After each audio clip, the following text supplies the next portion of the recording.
نحمده ونستعينه ونستغفره ونعوذ بالله من شرور أنفسنا وسيئات أعمالنا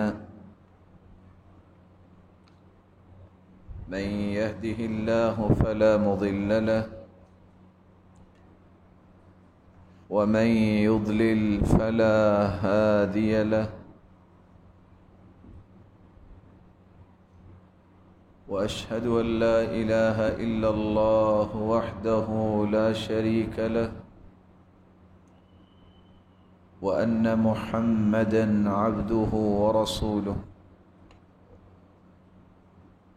يا أيها الذين آمنوا اتقوا الله حق تقاته ولا تموتن إلا وأنتم مسلمون يا أيها الناس اتقوا ربكم الذي خلقكم من نفس واحدة وخلق منها زوجها وبث منهما رجالا كثيرا ونساء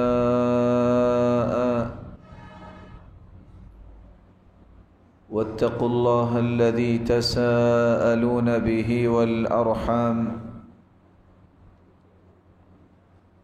إن الله كان عليكم رقيبا يا أيها الذين آمنوا اتقوا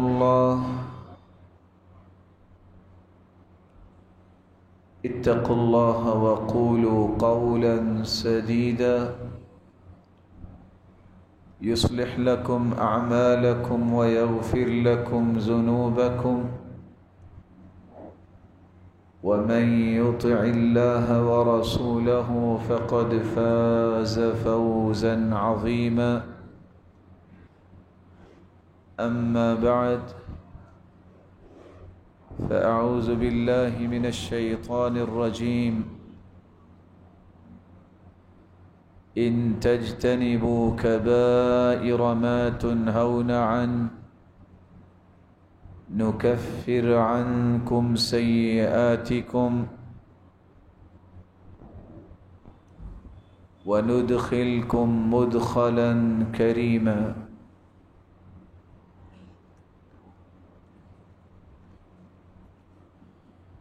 لائق ست تکریم سامعین مکرم، اللہ ذوالجلال ہم سب کے خالق و مالک اور رازق ہیں۔ اس قادر مطلق نے انسانیت کی تخلیق کے بعد اس کی رشد و ہدایت کے لیے انبیاء و رسل کو بھیجا اور کتابوں کو نازل کیا۔ انبیاء اور رسل نے اپنی اپنی قوم کو یہ بات سمجھائی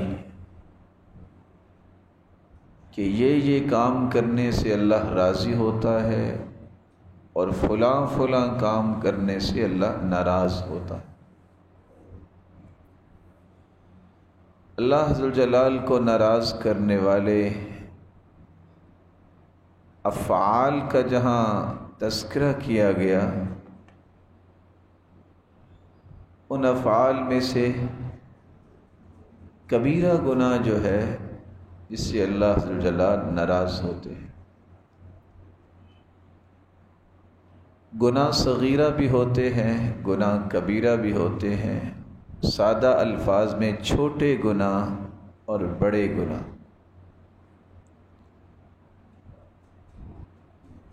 لیکن ان دونوں قسم کے گناہوں کو سننے سے پہلے ایک بات ہمیشہ ذہن میں رہنی چاہیے، لا تنظر الی المعصیہ،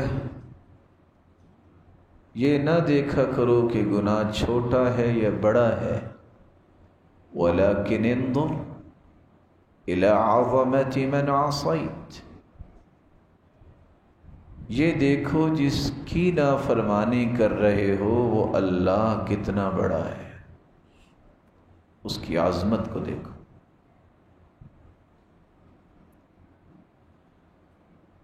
چھوٹا گناہ اسے کہتے ہیں جو نیکیاں کرنے سے ہی معاف ہو جاتا ہے، اس کے لیے آگ کے عذاب کی وعید نہیں سنائی گئی۔ لیکن یہ یاد رہنا چاہیے، والذین یجتنبون کبائر الاسم والفواحش الا اللمم، اللہ کے ہاں نیک لوگ وہ ہوتے ہیں جو کبیرہ گناہوں سے، بڑے گناہوں سے بچتے ہیں، فحاشی عریانی سے بچتے ہیں۔ ہاں معمولی جو نوک پلک ہوتی ہے، کمی کوتاہی، اللہ اسے معاف کرنے والے ہیں۔ 5 نمازیں پابندی سے پڑھ لیں تو یہ چھوٹی چھوٹی چیزیں ساتھ ساتھ دھلتی رہتی ہیں۔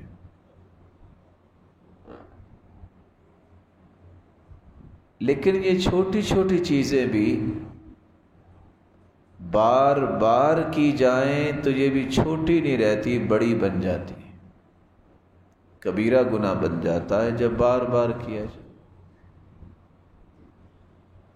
جب کسی چھوٹے گناہ پہ فخر کیا جائے تو یہ چھوٹا بھی پھر بڑا گناہ بن جاتا ہے، کبیرہ کی حدوں کو چھو لیتا ہے۔ آج کچھ لوگ کہتے ہیں کہ سگریٹ نوشی یہ صغیرہ گناہ ہے، جس تسلسل کے ساتھ پینے والا پیتا ہے اور پھر معاشرے کے اندر اپنے گھٹنے پہ اپنی ٹانگ رکھ کے کش لگا کے چٹکیاں لگاتا ہے اور فخریہ انداز اختیار کرتا ہے، تو صغیرہ بھی کبیرہ بن جاتا ہے۔ چھوٹا گناہ اس وقت بھی بڑا بن جاتا ہے جب کوئی مقتدا کرے۔ لیڈر جب کوئی غلطی کرتا ہے، لوگ چونکہ اس کی بات مانتے ہیں تو اس کی معمولی غلطی کا حجم بڑا ہو جاتا ہے کہ ماننے والے 100 آدمی جب وہ چھوٹا گناہ کریں گے وہ کدھر جائیں گے؟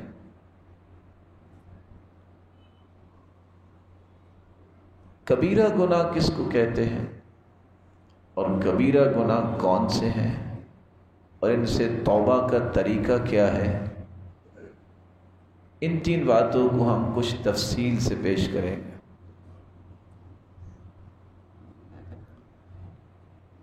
کبائر یہ کبیرہ کی جمع ہے،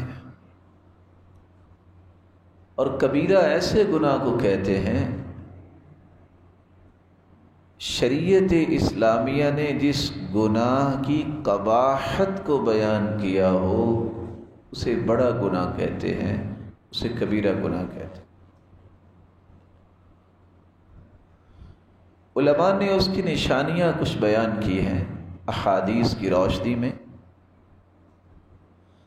ہر وہ گناہ جس کے بارے میں اللہ ذوالجلال وعید سنا دیں کہ اگر یہ کیا تو اس کا یہ نتیجہ نکلے گا، یا حدیث کے اندر وعید آ جائے، ایسے گناہ کو کبیرہ گناہ کہتے ہیں۔ امام بغوی کہتے ہیں کہ کبیرہ گناہ کی دوسری نشانی یہ ہے، ہر وہ گناہ جس کی حد شریعت میں موجود ہے، قرآن و حدیث نے اس کی حد بیان کر دی ہے۔ اگر کوئی شراب پیے گا تو 40 کوڑے لگیں گے، اگر چوری کرے گا تو اس کا ہاتھ کٹے گا۔ تو جس گناہ کی حد بیان کر دی شریعت نے، یہ کبیرہ گناہ ہے، یہ بڑا گناہ ہے۔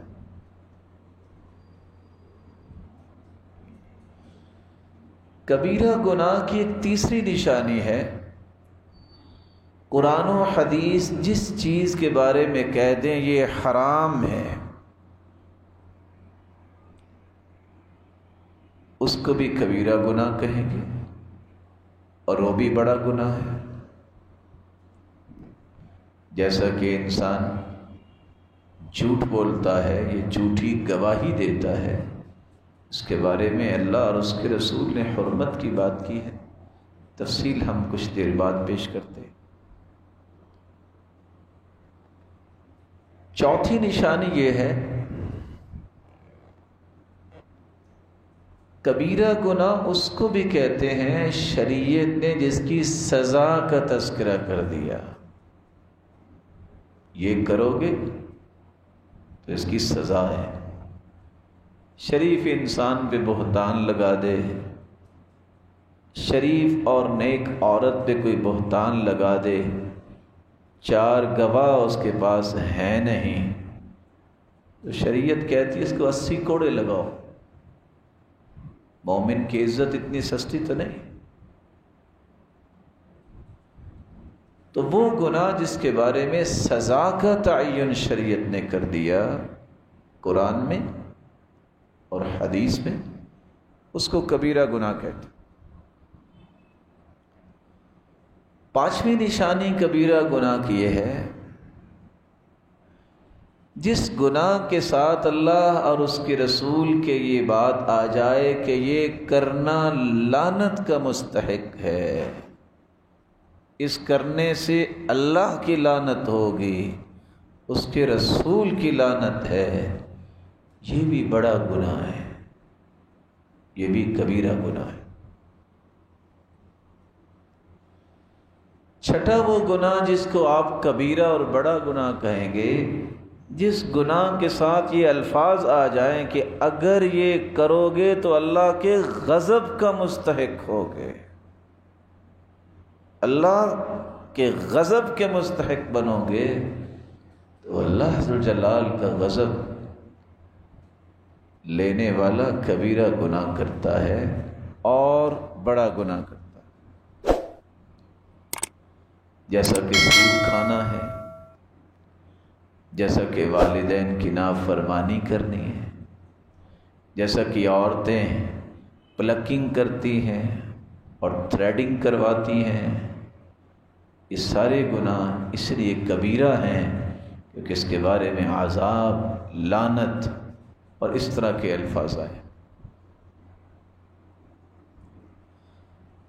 7واں وہ گناہ جس کو آپ کبیرہ اور بڑا گناہ کہیں گے، جس کے بارے میں اللہ کے رسول نے یہ کہہ دیا ٹھکانہ جہنم ہے، اللہ نے کہہ دیا ٹھکانہ اس کا جہنم ہے، یہ بھی کبیرہ گناہ۔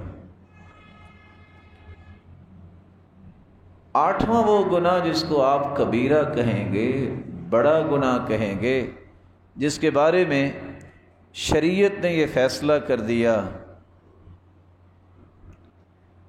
کہ اللہ ذوالجلال کے اوامر کی اگر نسبت کا کوئی خیال نہ کیا، جس کے بارے میں اللہ کے رسول نے کہہ دیا اگر یہ کرو گے تو میرا تم سے تعلق ہی کوئی نہیں ہے، یہ بھی کبیرہ گناہ ہوگا، یہ بھی بڑا گناہ ہوگا۔ اللہ ذوالجلال ہم سب کو ہر کبیرہ اور صغیرہ گناہ سے محفوظ فرمائے۔ تو بات یاد رکھنے والی یہ ہے، جس گناہ کے بارے میں اللہ اور اس کے رسول کی وعید آ گئی، جس گناہ کے بارے میں اللہ اور اس کے رسول نے حرام کہہ دیا، جس گناہ کے بارے میں اللہ اور اس کے رسول کی لعنت کا مستحق انسان بنے، جس گناہ کی پاداش میں انسان کے بارے میں اللہ کے رسول کہہ دیں میرا اس سے تعلق ہی کو نہیں، جس گناہ کے بارے میں شریعت نے سزا مقرر کر دی، جس گناہ کے متعلق حد مقرر کر دی، اور جس گناہ کے متعلق یہ کہہ دیا یہ اللہ کے غضب کو دعوت دے رہے ہیں، اللہ سے جنگ کرنے کو دعوت دے رہے ہیں، جس گناہ کے نتیجے میں یہ بتایا جائے کہ جہنم اس کا نتیجہ ہے، دنیا اور آخرت میں اس کی ذلت ہے، ایسے سارے گناہوں کو کبیرہ گناہ کہتے ہیں، اور کبیرہ بڑے گناہ کو کہتے ہیں۔ جب تک توبہ نہ کی جائے، علماء کا ایک موقف یہ ہے کہ یہ توبہ کے بغیر معاف نہیں ہوتے۔ کون سے اعمال ہیں جن کو لوگ تو سمجھتے کچھ نہیں کہ یہ بھی کوئی اعمال ہیں، لیکن وہ کبیرہ گناہ ہے۔ ایک ہے صرف بڑے گناہ، ایک ہے بڑے گناہوں سے سب سے بڑے گناہ، ان من اکبر الکبائر، سب سے بڑا گناہ جو ہے وہ شرک ہے۔ دنیا کے اندر جتنے کبیرہ گناہ ہوتے ہیں، سب سے بڑے گناہوں میں سے جو بڑا گناہ ہے وہ شرک، اور لوگ اس کی پرواہ نہیں کرتے۔ اور پرواہ کرتے کیوں نہیں ہیں؟ یہ راز سمجھیے۔ شہر میں 100 دکانیں ہوتی ہیں، ہر دکان کا ریٹ اپنا ہے، ہر دکان کا معیار اپنا ہے۔ اسی طرح دنیا کے اندر بسنے والے لوگ اپنی اپنی جو رائے اختیار کر بیٹھے ہیں، شریعت سے دور ہو کر اس رائے نے انسانیت کو ضلالت اور گمراہی کی طرف دھکیل دیا ہے۔ کیسی رائے؟ دنیا کے اندر 4 آراء اس وقت موجود ہیں جن کو سمجھنا ضروری ہے تاکہ آپ راہ راست سے کہیں نہ ہٹ جائیں۔ ایک رائے خوارج کی ہے، جن کو خارجی کہتے ہیں۔ خارجی لوگوں کا منہج اور عقیدہ یہ ہے کہ جس سے کوئی بھی بڑا گناہ ہو گیا، یہ کافر ہو گیا ہے، یہ جہنم میں جائے گا۔ اس لیے آپ کو دنیا میں یہ خود کش حملے کرنے والے ظالم خارجی ملیں گے، کیونکہ وہ مسلمان سمجھتے نہیں، وہ کہتے ہیں کافر ہو گیا، اس لیے اس کو دنیا میں مارنا جائز ہے، اس کو نعوذ باللہ من ذالک اس کا مال چھیننا جائز ہے، اس کی عزت کوئی نہیں ہے، اور یہ جہنم میں جائے گا۔ اسلام اس سے بری ہے۔ جتنے جذباتی لوگ ہیں وہ یہی خارجیوں کا ذہن ہی لیتے ہیں۔ گناہ دیکھا، کفر کا فتویٰ لگایا، مرتد کا فتویٰ لگایا، جہنمی کا فتویٰ لگایا، اور معاشرے کے اندر خون ریزی شروع کر دی۔ یہ جتنے داعش کے نام سے اس طرح کے گمراہ لوگ ہیں، وہ سارے اسی فکر کو لے کے چلتے ہیں۔ اللہ امت کے نوجوانوں کو محفوظ فرما دے۔ دوسری فکر معاشرے کے اندر یہ ہے کہ اگر کبیرہ گناہ ہو گیا ہے تو پھر کیا ہوا؟ پریشانی والی بات ہی کو نہیں۔ نہ آپ کے ایمان میں کوئی خلل آیا ہے، نہ آپ جہنم میں جائیں گے، کوئی ٹینشن نہیں۔ نماز نہ بھی پڑھو تو کوئی پریشانی نہیں۔ یہ مرجئہ کا عقیدہ اور منہج ہے۔ یہ وہ لوگ ہیں، آدھی دنیا کو پریشان خارجیوں نے کیا فتوے لگا لگا کے، اور دنیا کے اندر قتل و غارت کو اور خون ریزی کو عام کیا، اور مسلمانوں کی گردنیں جھکا دی۔ حالانکہ مسلمانوں کا تو یہ عقیدہ ہی نہیں ہے، اسلام تو ایسی تعلیم دیتا ہی نہیں ہے جو خارجیوں نے لی۔ اور کہاں سے لی؟ کس نے دی؟ یہ وہی طبقہ ہے جو یہودیوں سے شروع ہوا اور آج بھی باقی ہے۔ آدھی دنیا کو بے عمل کر دیا تو مرجئہ نے کر دیا۔ کہتے کلمہ پڑھا ہے نا، بس ٹھیک، کسی نماز روزے کی کوئی ضرورت نہیں ہے۔ گناہ ہو گیا تو پھر کیا ہوا؟ گناہ بندوں سے ہی ہوتے ہیں، کوئی جہنم میں آپ نہیں جائیں گے، اللہ تعالیٰ معاف فرمائے۔ آدھی دنیا کو خون میں لت پت کیا تو خارجیوں نے، اور آدھی دنیا کو بے عمل کیا تو ان مرجئہ نے۔ تیسری فکر معتزلہ کی ہے۔ وہ کہتے ہیں جب انسان سے کبیرہ گناہ ہو جائے، نہ وہ کافر ہوتا ہے نہ وہ مومن ہوتا ہے۔ کیا مطلب؟ پھر کیا ہوتا ہے؟ بے وقوف انسانوں، یہ بھی کوئی دنیا کا کوئی فتویٰ ہے کہ نہ تم مومن ہو نہ تم کافر ہو؟ کیا ہو پھر؟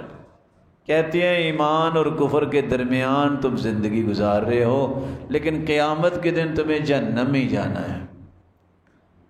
بچی کھچی انسانیت کو گمراہی کی راہ انہوں نے دے دی۔ چوتھی فکر وہ ہے جو کتاب و سنت کی فکر ہے، جو اللہ کا حکم ہے، جو اللہ کے رسول نے سمجھا دین اور پھر امت کو سمجھایا کہ کبیرہ گناہ کرنے سے انسان کافر تو نہیں ہوتا لیکن اللہ ذوالجلال کی لعنت کا مستحق بھی بنتا ہے، غضب کا بھی، لیکن اگر سچی توبہ کر لے اللہ اس کے گناہوں کو معاف کر دیتے ہیں اور قیامت کو وہ جنت میں جائے۔ غور کیجئے ان چار افکار میں سے کون سا ایسا فکر ہے جو انتہائی پولائٹ فکر ہے، جو قرآن و سنت کا ہے۔ یہ وہ فکر ہے جو اہل حدیث فکر پیش کرتا ہے، نہ وہ خارجی بنتے ہیں کہ کسی کے قتل کے فتوے دے، اور نہ وہ چھوٹ دیتے ہیں جو مرضی کر لو پرواہ ہی کوئی نہیں، کہتے ہیں اللہ اور اس کے رسول کا دین یہ کہتا ہے۔ عقیدت اہل سنت والجماع یہ ہے، منہج اور عقیدہ یہ ہے، گناہ جب انسان کا ہوتا ہے اس کا ایمان کم ہو جاتا ہے، کافر نہیں ہوتا، لیکن اگر توبہ کرے گا تو معافی مل جائے گی، قیامت کو بھی اللہ جنت میں لے جائیں گے۔ یہ اس کا فیصلہ ہے، وہ جانتا ہے کہ اس کو کہاں بھیجنا ہے۔ میں اور آپ یہ فیصلہ نہیں دے سکتے کہ یہ جہنمی ہے یہ جنتی ہے، کیونکہ میرے اور آپ کے پاس تو یہ صلاحیت ہی نہیں۔ تو دوسری بات جو آپ نے سمجھی، کبیرہ گناہ کے نتائج کے حوالے سے ان چار فکروں میں سے آپ چوتھی فکر کو اختیار کریں جو قرآن و حدیث نے دی ہے۔ بناوٹی فکریں ہمیشہ انسانیت کو غلط راہ پہ لے جاتی ہیں۔ اللہ عز و جلال بے عملی سے بھی بچائے اور معاشرے کی خون ریزی سے بھی بچائے، اللہ معاشرے میں امن قائم فرمائے۔ اور آپ یاد رکھیے گا اپنی بھائی کی بات، دنیا کے کونے کونے میں آپ چلے جائیے، 7.5 ارب لوگوں میں سب سے بہترین رائے جو پیش کرنے والا گروہ ہے وہ گروہ ہوگا جس کا منہج قرآن و سنت ہے۔ کیوں بہترین رائے ہوگی؟ میری اور آپ کی رائے میں جھول آ سکتا ہے لیکن میری رب کی بات میں کوئی جھول نہیں ہو سکتا۔ پوری دنیا کی بات میں جھول ہو سکتا ہے لیکن جھول اگر نہیں ہو سکتا تو محمد مصطفیٰ کی بات میں نہیں ہو سکتا۔ اس لیے جو قرآن اور حدیث میں بات آئی ہے اس جیسی بات پوری دنیا بھی اکٹھی ہو جائے نہیں کر سکتی، اس جیسا نظام بھی کوئی نہیں دے سکتا، اس جیسا تجزیہ بھی کوئی نہیں کر سکتا۔ اس لیے ایک بات ہمیشہ پلے باندھ لینی چاہیے، میری دنیا اور آخرت کی کامیابی اس منہج میں ہے جو منہج ہے الکتاب والسنہ، قرآن اور حدیث کا منہج، جس میں غلطی کی گنجائش ہی نہیں ہے، اللہ ذو الجلال کی کلام اور اللہ کے محبوب کی کلام ہے۔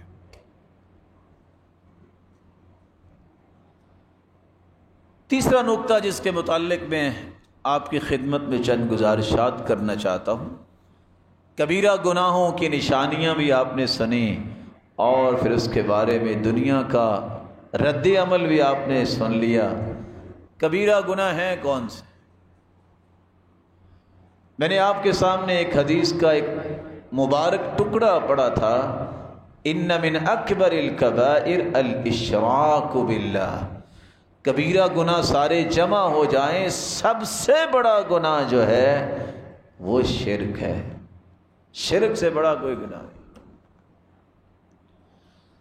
شرک کا مطلب صرف یہ نہیں ہے کہ آپ جا کے کسی کو سجدہ ہی کر دیں، صرف یہ نہیں ہے کہ قبر کو سجدہ کر دیں، کسی انسان کو سجدہ کر دیں۔ لوگوں نے تو یہاں بھی راہیں نکال لیں، یہ تعظیم کا سجدہ ہے، یہ فلاں سجدہ ہے۔ یہ سارے سجدے صحابہ نے کیوں نہیں کیے؟ ان سے بڑے بھی کسی کے پیارے دل ہیں۔ صحابی نے یہی تو ایک سوال کیا تھا، اللہ کے رسول فلاں لوگوں کا رویہ یہ ہے جو کیسر و کسرا اور بڑے بڑے بنے پھرتے ہیں کہ لوگ جا کے سجدہ کرتے ہیں، تو آپ کو تو اللہ نے ان سے بڑا بنایا، ہم بھی یہ کام نہ کریں؟ فرمایا لو امرت احدا ان يسجد لاحد لامرت المرأة ان تسجد لزوجها لعظم حقه عليها، اگر میں کسی انسان کو کہتا کہ تم سجدہ کرو کسی انسان کو، تو میں عورت کو کہتا کہ اپنے خامند کو سجدہ کرے، میں نے اس کو بھی نہیں کہا انسان کو سجدہ نہیں کرے۔ یہ بھی عبادت ہے۔ جب یہ آیت اتری اتخذوا احبارهم ورهبانهم اربابا من دون اللہ، عیسائی جو ہیں اپنے پادریوں کو اپنا رب بنا لیتے ہیں۔ عدی بن حاتم مسلمان ہوئے، کہتے اللہ کے رسول یہ آیت کیا کہہ رہی ہے؟ ہم تو اپنے پادریوں کو رب نہیں مانتے تھے، بڑا ہی مانتے تھے۔ آپ نے ایک سوال کیا، سمجھنے والا ذرا غور کیجئے، عدی ایک بات تو بتاؤ، اللہ نے جس کے بارے میں کہہ دیا کہ یہ چیز حرام ہے، اور آپ کا لارڈ پادری یہ کہتا ہے کہ یہ حلال ہے، تم کیا کہتے تھے؟ کہتے ہم تو حلال ہی کہتے تھے کیونکہ پادری نے کہا ہے۔ کہ اللہ جس چیز کو حلال کہتے اور پادری کہتا نہیں یہ حرام ہے، تم کیا کہتے تھے؟ کہتے ہم تو حرام ہی کہتے تھے۔ فرمایا فَتِلْكَ عِبَادَتُهُمْ، یہی تو ان کی عبادت ہے۔ تو بڑی خوبصورتی سے اللہ کے رسول نے سمجھا دیا، اللہ ذوالجلال کے مقابلے میں اگر کوئی شخص کہے کہ اللہ کی نہ مانو میری مانو، یہ طاغوت ہے اور یہ شرک ہے جس کی دعوت وہ دے رہا ہے۔ اللہ ہمیں محفوظ فرمائے۔ اللہ کے مقابلے میں اپنے آپ کو پیش کر دینا اور محمد مصطفیٰ کے مقابلے میں پیش کر دینا، اس سے بڑا کیا گناہ ہو سکتا۔ رسول اکرم صلی اللہ علیہ وآلہ وسلم نے صحابہ کو ایک بات کہی، اور وہ صحابی ہیں معاذ بن جبل۔ معاذ بن جبل کہتے ہیں کہ اللہ کے رسول صلی اللہ علیہ وسلم نے مجھے ایک نصیحت کی، یہ روایت صحیح ترغیب کی ہے 570، اور وہ وصیت سننے والی ہے۔ لوگ کہتے ہیں نا کہ فلاں کی وصیت ہے، میں تو اس پہ عمل کرتا ہوں، وہ محمد مصطفیٰ سے بڑھ کے بھی کسی کی وصیت ہے؟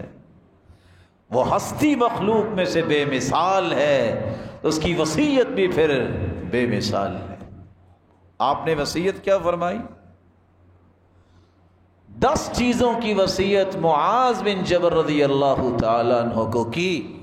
پہلی چیز، لا تشرک باللہ شیئا وان قتلت او حرقت، معاذ تیرے ٹکڑے کر دیے جائیں، تجھے آگ میں جلا کے راکھ بنا دیا جائے، زندگی کے آخری رمق تک شرک نہ کرنا۔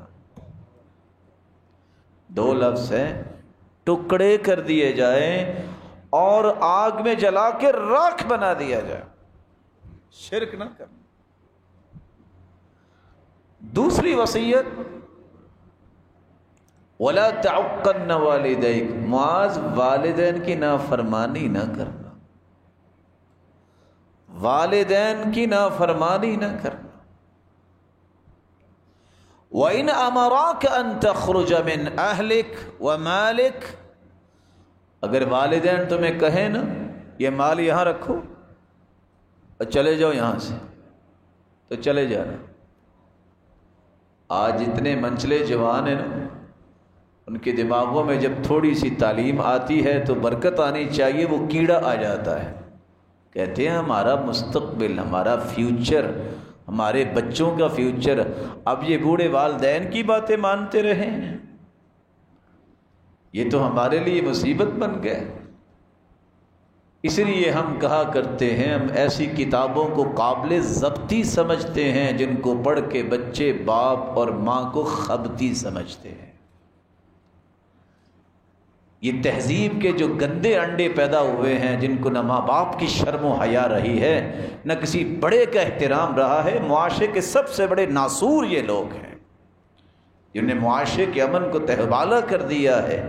کہ وہ والدہ جس کے بارے میں ایک شخص اللہ کے رسول کے پاس آ کے کہتا ہے، ایسی لو میں نے اپنی والدہ کو کندھے پہ اٹھا کے حج کیا ہے پیدل، کہ انسان پگھل رہا تھا لیکن میں نے اپنی ماں کو کندھے پہ اٹھا کے حج کیا ہے۔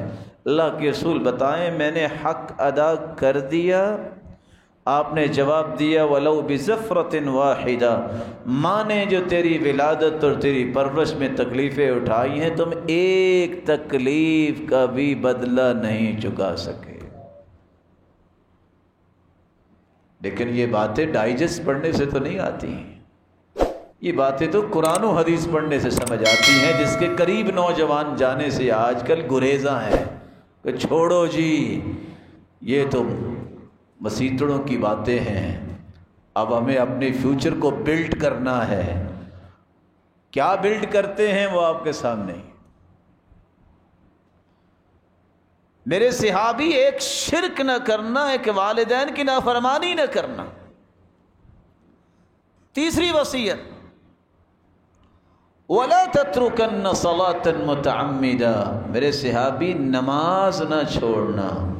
دوسری روایت میں آتا ہے من ترک الصلاة متعمدا فقد کفر، جو جان بوجھ کر نماز کو چھوڑ دیتا وہ تو کافر ہو جاتا۔ تیسری وصیت نماز فرض نہ چھوڑنا۔ رسول اکرم صلی اللہ علیہ وآلہ وسلم نے ساتھ یہ بھی فرمایا، صرف کفر کی بات نہیں کی، فرمایا فقد بریئت منہ ذمۃ اللہ، اللہ اس بندے سے بری ہے جو نماز نہیں پڑھتا۔ اور آپ یہ باتیں سن چکے ہیں کہ بے نماز اگر نماز نہیں پڑھنا مر جاتا ہے، توبہ نہیں کرتا، کہتا ہے ضرورت ہی کو نہیں ہے نماز کی، اگر ایسا بندہ فوت ہو جائے تو کتابیں کیا کہتی ہیں بول کے، لا یغسل، اس کو غسل کی ضرورت نہیں، اسے غسل نہ دیا جائے، ولا یکفن، اسے کفن نہ دیا جائے، ولا یصلی علیہ، اس کی نماز جنازہ نہ پڑھی جائے، ولا یدعا لہ بالمغفرہ، اس کی بخشش کی دعا نہ کی جائے، ولا یدفن فی مقابر المسلمین، اسے مسلمانوں کے قبرستان میں دفنایا نہ جائے، اور اگر اس کی اولاد ہے تو وہ اس کی وارث نہیں بن سکتی۔ لا یرث المسلم الکافر ولا الکافر المسلم، مسلمان کافر کا وارث نہیں بن سکتا، کافر مسلمان کا وارث نہیں بن سکتا۔ تو آپ صلی اللہ علیہ وسلم نے ایک شرک کی وصیت کی کہ یہ نہ کرنا، دوسرا فرض نماز نہ چھوڑنا، تیسرا والدین کی نافرمانی نہ کرنا، اور چوتھی بات وَلَا تَشْرَبَنَّ خَمْرًا، میرے صحابی معاذ زندگی میں شراب نہ پینا۔ کیوں؟ فَإِنَّهُ رَأْسُ كُلِّ فَاحِشَةٍ، یہ ہر فحاشی اور یعنی کی جڑ ہے، اور آپ نے یہ بھی فرمایا ام الخبائث، یہ ہر خباثت کی ماں ہے۔ شراب پینے سے نہ احساس یہ رہتا ہے کہ ماں کون ہے میری خالہ کون ہے، بہن کون ہے۔ اسی سیدنا ابو بکر کہا کرتے تھے میں نے اسلام سے پہلے بھی شراب کو ہاتھ نہیں لگایا۔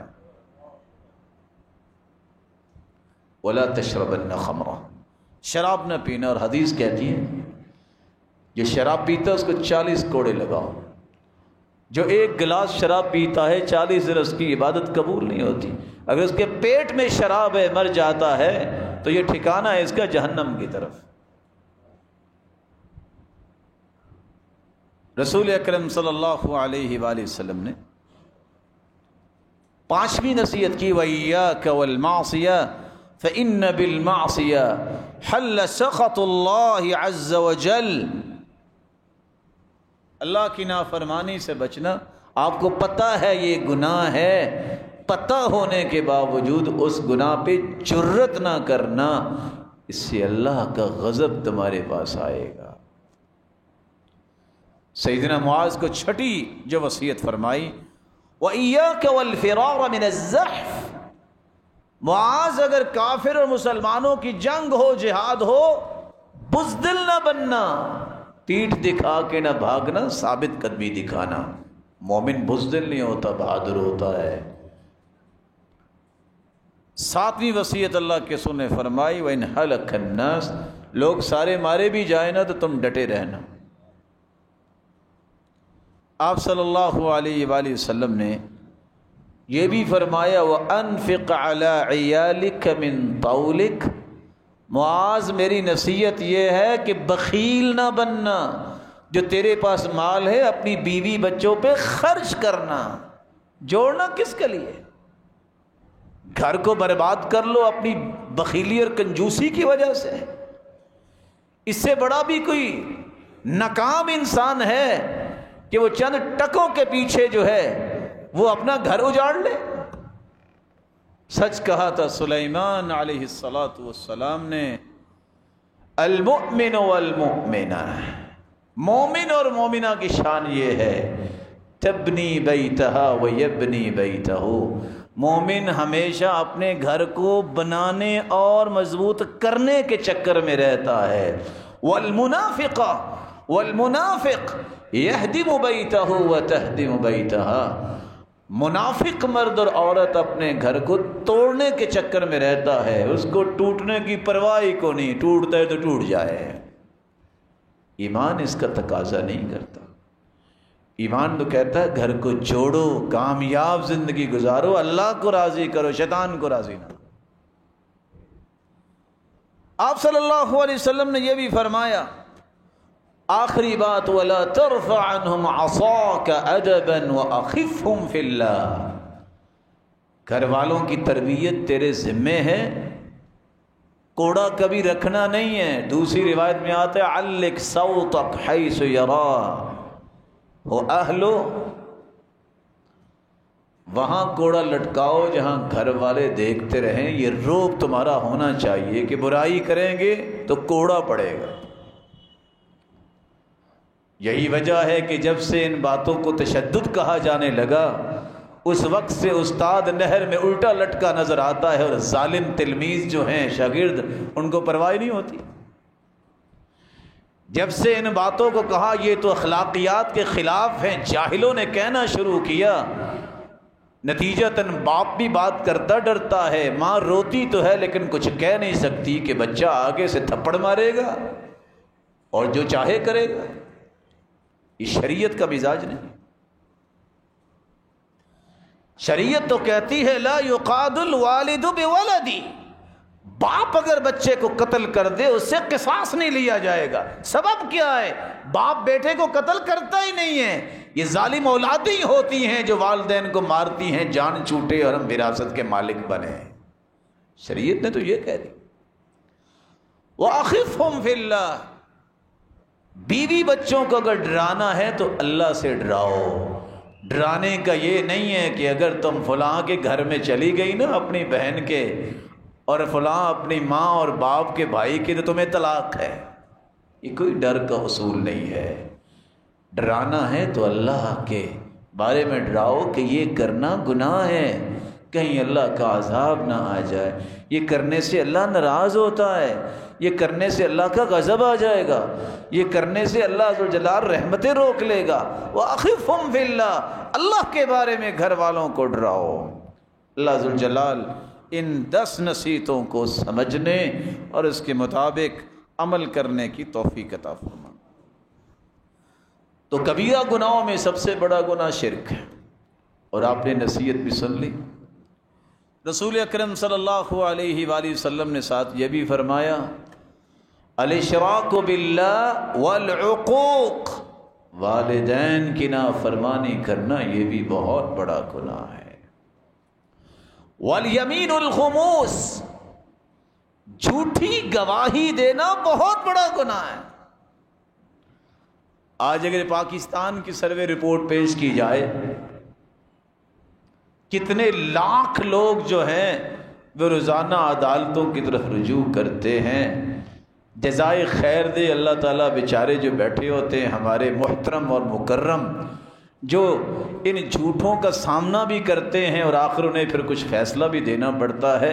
جھوٹی گواہیاں، ایفیڈیوٹ پیش کرنا، حدیث کہتی ہے یمین الغموس کی بات اللہ کے رسول ٹیک لگا کے بیٹھے تھے، اور بار بار آپ کہتے پھر آپ سیدھے ہو کے بیٹھ گئے۔ اور دوسری روایت میں آتے صحابہ پریشان ہو گئے کہ کس کی بات کر رہے، اتنا بڑا گناہ ہے۔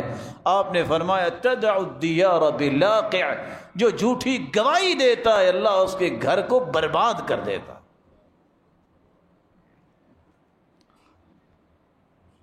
تو شرک اور والدین کی نافرمانی کے بعد جھوٹی گواہی بہت بڑا گناہ ہے۔ چوتھا جو بڑا گناہ ہے، کبیرہ گناہ، جس کو آج لوگ محسوس ہی نہیں کرتے، وہ ہے اللہ کی رحمت سے مایوس ہونا۔ اللہ کی رحمت سے مایوس کون ہوتا ہے؟ تین قسم کے لوگ۔ وَمَن يَقْنَطُ مِن رَحْمَةِ رَبِّهِ إِلَّا الضَّالُّونَ، یہ گمراہ لوگوں کی نشانی ہے۔ کون لوگ مایوس ہوتے ہیں؟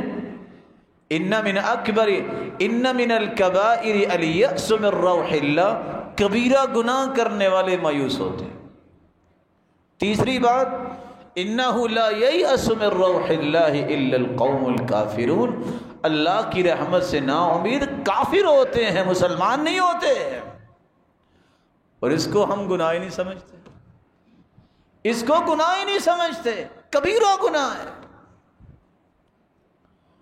اس لیے مسلمان کو یہ جاننا چاہیے کہ یہ کوئی چھوٹا گناہ نہیں ہے کہ مایوس ہو کے اپنی زندگی کو برباد کر لینا، اور مایوس ہو کے انسان جو ہے بسا اوقات اپنی جان کو ہی ختم کر لیتا ہے، خودکشی سوسائڈ کر لیتا ہے۔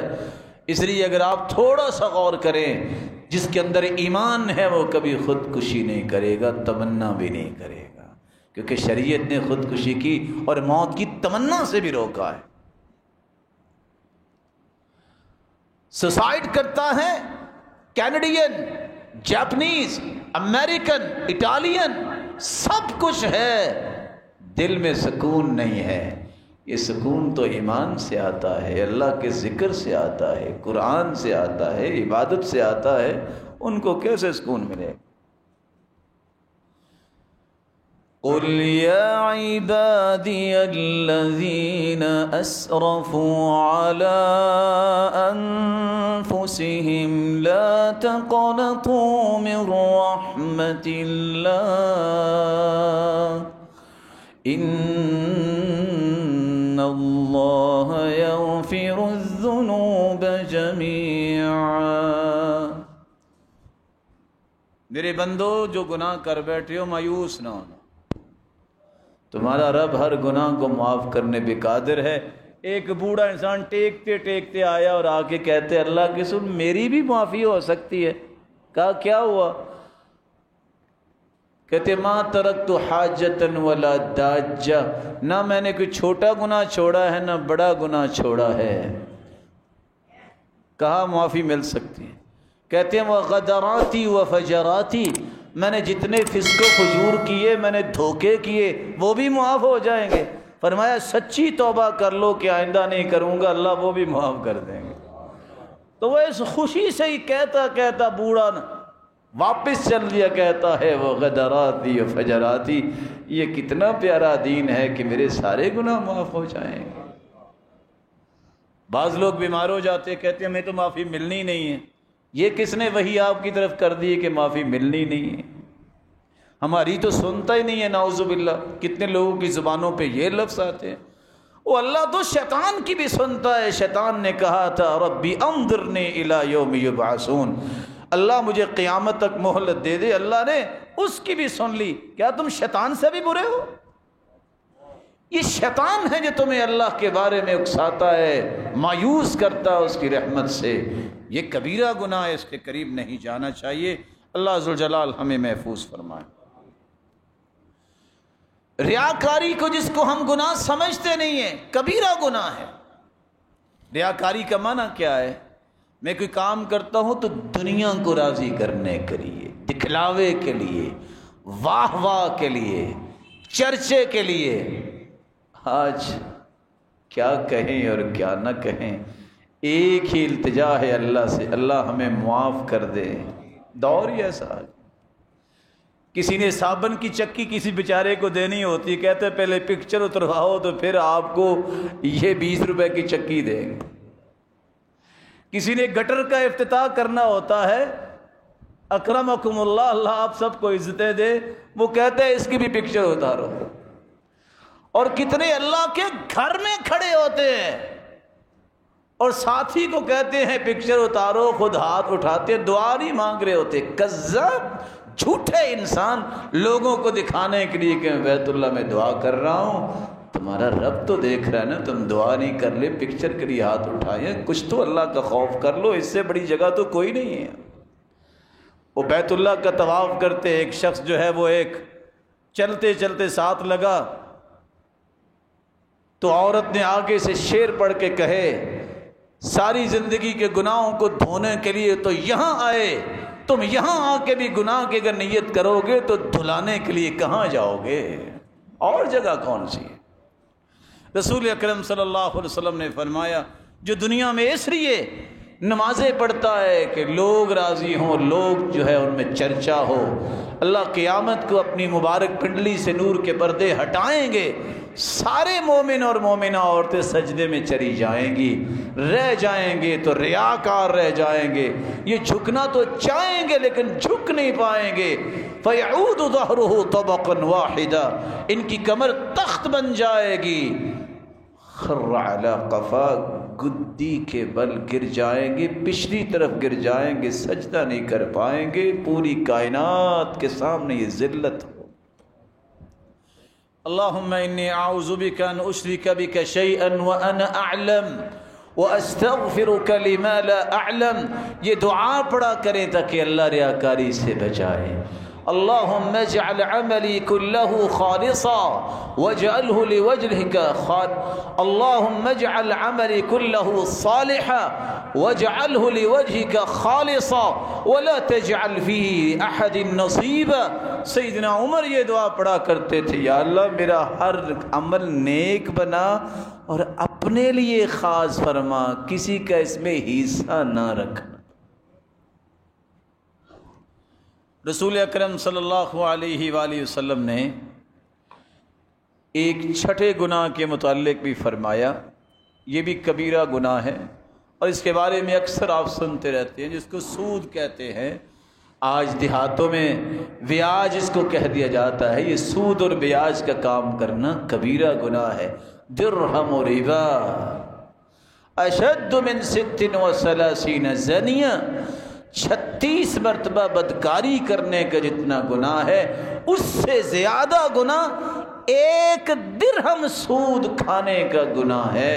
لعن اللہ آکل الربا وموکلہ وشاہدی وکاتبہ، لعنت سود کھانے والے پر بھی، کھلانے والے پر بھی، گواہ ایز اے وٹنس جو پیش ہوتا ہے، ایک دو لوگ، اور ڈرافٹنگ کرنے والا، کتابت کرنے والا۔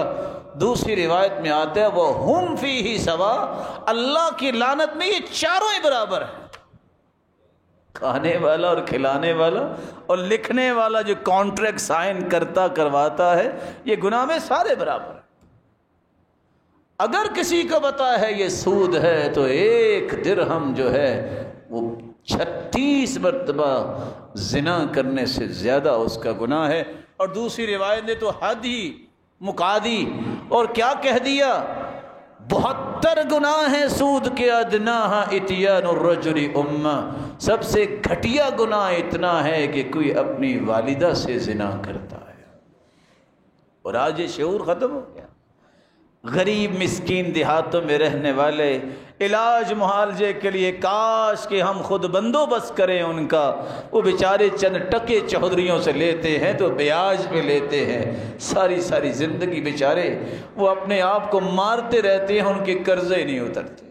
اور یہ ظالم خون چوسنے والا، اس کو یہ اندازہ نہیں ہے کہ اس کا گناہ کتنا ہے اور کل قیامت کو اس کی سزا کتنی ہے۔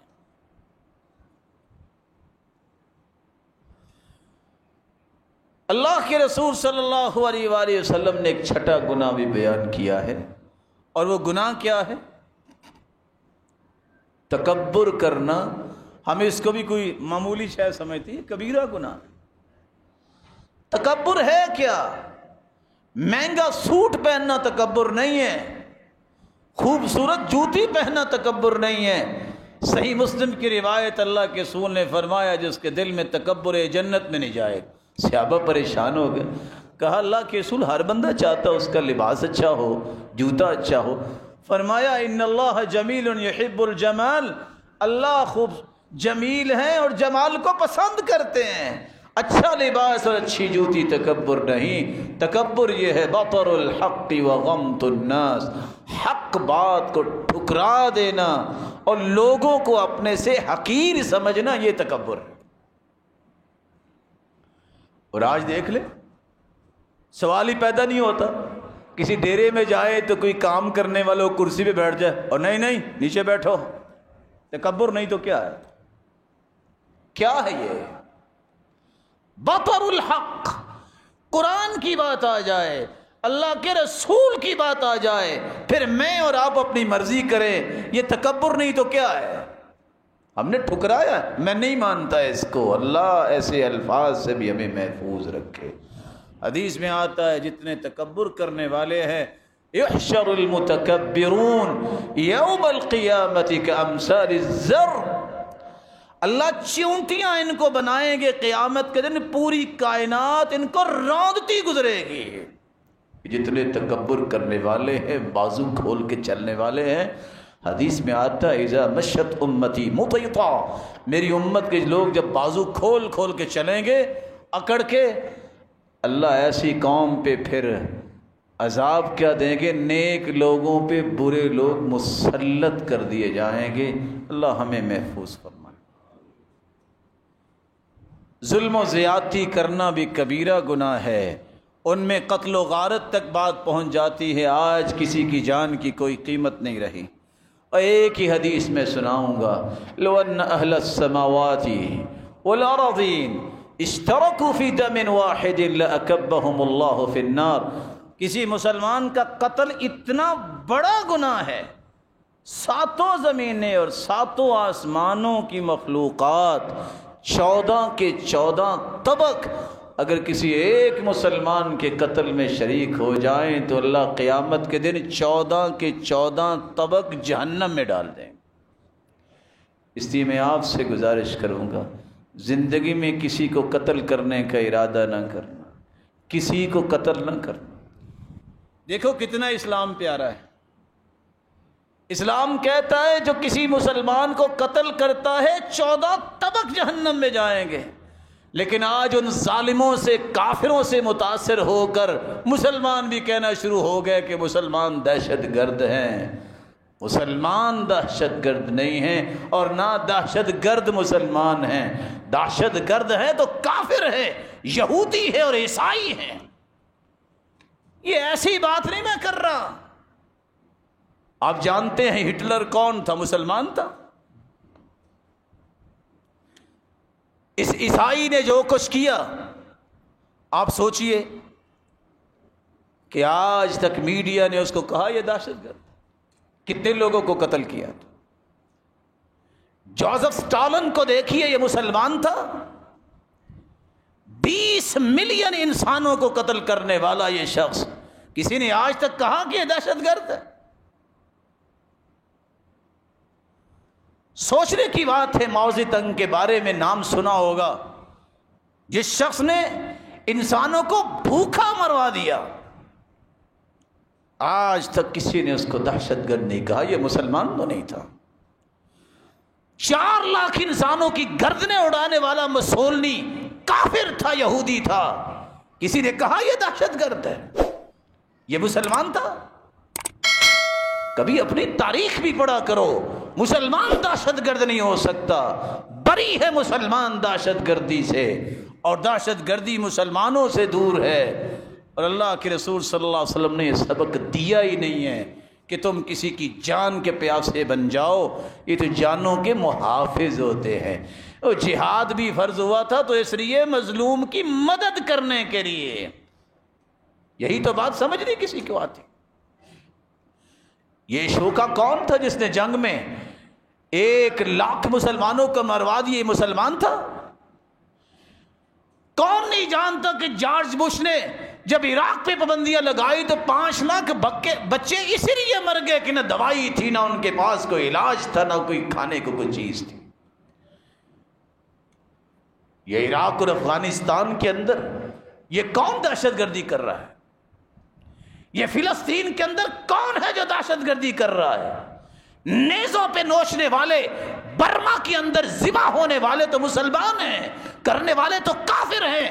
دہشت گرد کافر ہے، مسلمان دہشت گرد نہیں ہو سکتا۔ مسلمان تو یہ کہتا ہے کہ چڑیا پہ رحم کرے گا اللہ اس پہ بھی رحم کرے گا، اور مسلمان تو یہ کہتا ہے، اللہ کے رسول نے دیکھا ایک پرندے کے بچوں کو صحابہ نے پکڑ لیے، فرمایا فوراً چھوڑ دو، میری غیرت برداشت نہیں کرتی کوئی پرندہ بھی دکھ میں آئے، اس کی ماں پھڑا رہی ہے، چھوڑ دو اس کے بچوں کو۔ جو پرندے کے بچوں کا محافظ دین ہے وہ انسانوں کو قتل کروانے کا حکم دیتا ہے۔ اپنی تاریخ کو مسخ ہونے سے بچائیے۔ مسلمان اور اسلام دہشت گردی کی بات نہیں کرتا، یہ محبت کی بات کرتا ہے۔ ہاں اگر کسی کے دماغ میں کوئی کیڑا آ جائے کسی کافر کے، وہ کیڑا نکالنے کے لیے پھر اسلام کہتا ہے جہاد کرو، اب ان کی گردنیں بھی اڑاؤ اور ان کے جوڑوں پہ مارو کہ یہ اٹھ نہ سکے، پھر بزدلی نہیں دکھاتا۔ اللہ ذوالجلال سے دعا ہے اللہ کبیرہ گناہوں سے محفوظ رکھے۔ جھوٹ بولنا، بہتان بازی کرنا، گالی گلوچ کرنا اور بدگمانی کرنا اور پانی کسی کو دینے سے انکار کر دینا، گھر میں پانی ہے کو لینے آئے نہ دو، باہر کو نل لگایا ہوا ہے تو وہاں سے پانی نہ لینے دو، یہ بھی کبیرہ گناہ ہے۔ مسلمانوں کی راستوں میں اگر کوئی تکلیف دیتا ہے، یہ ڈاکو ڈکیتی کرنے والے کبیرہ گناہ کرتے ہیں۔ راستے کو خراب کرنا جس سے کہ مسلمان کے گزرنے کے لیے مسائل پیدا ہو جائے۔ حدیث میں آتی ہے جو مسلمانوں کو راستوں میں تکلیف دیتا ہے فقد وجبت علیہم لعنتہم، ان پہ لعنت واجب ہو جاتی ہے۔ یتیموں کے ساتھ برا سلوک کرنا اور اسی طرح لوگوں کی انٹرٹینمنٹ کے لیے جھوٹ بولنا، جس کو آج اسٹیٹ ڈرامے کا نام دے دیا گیا ہے، یہ سب کبیرہ گناہ ہیں۔ وَيْلٌ لِّلَّذِي يُحَدِّثُ بِالْحَدِيثِ فَيَكْذِبُ لِيُضْحِكَ بِهِ الْقَوْمُ وَيْلٌ لَّهُ وَيْلٌ لَّهُ، ہلاکت ہے اس شخص کے لیے جو جھوٹ اس لیے بولتا ہے کہ لوگ ہنسے، ان کو انٹرٹینمنٹ ملے، اس کے لیے ویل ہے۔ اگر روایت پہ غور کیا جائے تو جہنم میں کافر پھینکا جائے گا، 40 سال کے بعد جہاں پہنچے گا اس وادی کا نام ویل ہے۔ اللہ ذوالجلال ہر کبیرہ گناہ سے ہمیں محفوظ فرمائے۔ وآخر دعوانا الحمدللہ۔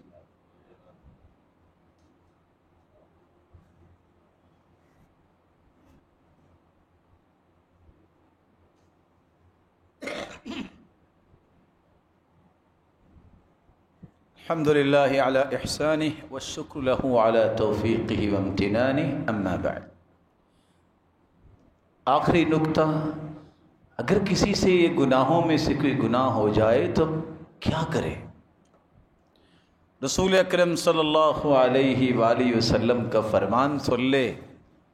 اللہ کے رسول صلی اللہ علیہ وآلہ وسلم نے فرمایا جب کسی بندے سے کوئی گناہ ہو جاتا ہے، ان عبدا اصاب ذنبا، اور یہ بھی فرمایا اذنب ذنبا، جب کسی بندے سے گناہ ہو جائے وہ خوبصورت وضو کرے، من توضأ فاحسن الوضوء، دوسری روایت کے الفاظ ہیں خوبصورت وضو کرتا ہے، ثم صلی رکعتین، پھر 2 رکعتیں پڑھتا ہے، لا یسہو فیہما، اور دوسری روایت میں آتا ہے لا یحدث فیہما، ان 2 رکعتوں میں کوئی خیال اسے نہیں آنا چاہیے، اللہ کی طرف متوجہ ہو۔ اچھا وضو، 2 رکعتیں، ان میں کوئی اور سوچ نہیں ہونی چاہیے۔ رکعتیں پڑھنے کے بعد ایک چوتھا کام، ہاتھ اٹھا لے اور کہہ دے ربی اذنبت، اللہ مجھ سے گناہ ہو گیا، اللہ میں اعتراف کرتا ہوں، ان العبد اذا اعترف ثم تاب تاب اللہ علیہ، اللہ میں اقرار کرتا ہوں میں نے گناہ کیا، اللہ میں شرمندہ ہوں میں نے غلط کیا، اللہ میں عزم کرتا ہوں دوبارہ نہیں کروں گا۔ اللہ ذوالجلال کی طرف سے آواز آتی ہے، اللہ فرماتی ہے فرشتوں دیکھ رہے ہو، علم عبدی ان لہ ربا یغفر الذنوب، آج میرے بندے کو پہچان ہو گئی ہے کہ اس کا کوئی رب ہے جو معاف کر سکتا ہے۔ صحیح بخاری کی روایت کے الفاظ یہ ہیں 7507، آپ صلی اللہ علیہ وسلم نے فرمایا جب انسان اخلاص کے ساتھ یہ سارے کام کر کے یہ الفاظ بول رہا ہوتا ہے کہ اللہ مجھے معاف کر دے، میں اقرار کرتا ہوں، اللہ ذوالجلال 3 مرتبہ فرماتے ہیں میرے بندے تو نے کمزور ہاتھ اٹھا دیے۔ حدیث کے الفاظ ان ربکم حیی کریم یستحیی من عبدہ اذا رفع یدیہ الیہ ان یردہما صفرا خائبتین، تم آ گئے ہاتھ اٹھا کے 2 رکعتیں پڑھ کے اچھا وضو کرنے کے بعد کوئی سوچ نہیں سوچی کہہ دیا کہ میں معترف ہوں، مقر ہوں، اقراری ہوں، آئندہ سے نہیں کروں گا، شرمندہ ہوں، ہاتھ تیرے اٹھے ہیں۔ اللہ کے رسول فرماتے ہیں حیا اللہ کو آتی ہے، میں اپنے بندے کے ہاتھوں کو کیسے واپس لوٹا دوں؟ اس لیے 3 مرتبہ فرمایا غفرت لعبدی، میرے بندے جاؤ تمہیں میں نے معاف کیا، جاؤ تمہیں میں نے معاف کیا، میں نے تمہیں معاف کیا۔ اللہ ہم سب کو معاف فرمائے، اللہ صغیرہ اور کبیرہ گناہوں سے بچائے۔ اور انسان بہت کمزور ہے، چاہتے نہ چاہتے جو گناہ ہوتے ہیں اللہ انہیں معاف فرما دے، اپنی رحمت میں سب کو لپیٹ لے۔ الہ العالمین جو بیمار ہیں ان کو صحت و عافیت سے نواز دے۔ میرے مالک تیری رحمتیں بہت وسیع ہیں، امت سے اس بیماری کو دور فرما دے۔ مولا کریم جو مقروض ہیں ان کی غیبی خزانوں سے مدد فرما، جن کی اولادیں ہیں اللہ ان کی اولادوں کو نیک بنا، اور بے اولادوں کی جھولیوں کو بارونق بنا دے۔ اللہ مال والوں کے مال میں برکت فرما، اور جن کے پاس مال نہیں ہے تو ان کو بھی تمنگر بنا۔ الہ العالمین جتنے تیرے گھر میں اس وقت تشریف فرما ہیں اللہ ان کو بھی اور جہاں تک بات جاتی ہے سب کو جنت الفردوس میں اپنے محبوب کے ساتھ جمع فرما اور اپنے دیدار کا مستحق بنا۔ وآخر دعوانا الحمد للہ۔